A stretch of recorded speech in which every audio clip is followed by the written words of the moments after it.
Bocor tanggal kepulangan Sawang ke negaranya, ternyata ini donatur yang biayai Siti TKW di Taiwan. Tanggal kepulangan Sawang alias Xia Huang, anak majikan disabilitas yang dirawat Siti Aisyah, TKI Indonesia ke Taiwan bocor. Menurut kabar yang beredar, Sawang bakal dipulangkan ke Taiwan pada tanggal 19 Juni 2023. Artinya, diduga tinggal 4 hari lagi, Sawang tinggal di rumah Siti di Karawang, Jawa Barat. Atas kabar yang beredar tersebut, pihak imigrasi akhirnya buka suara.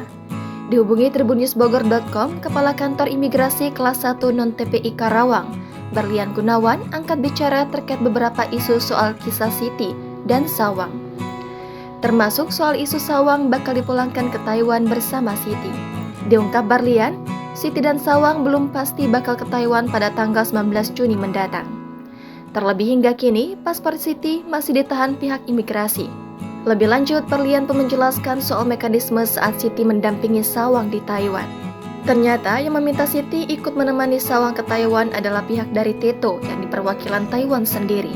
Perihal biaya perjalanan Siti yang mendampingi Sawang ke Taiwan, Berlian turut bersuara. Ternyata ada donatur yang membiayai Siti agar bisa menemani Sawang di yayasan. Sosok donatur tersebut adalah komunitas di Taiwan yang menangani kondisi anak-anak Down Syndrome, seperti Sawang.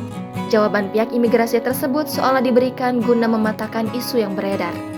Sebelumnya, berdasarkan sumber tribunnewsbogor.com yang terpercaya, kabarnya biaya tiket pesawat hingga biaya Siti ke Taiwan adalah dari kakak Sawang. Terkait kabar tersebut, pihak imigrasi membantahnya dengan tegas. Adapun terkait hubungan Siti dengan kakak Sawang ternyata mulai menemukan titik terang.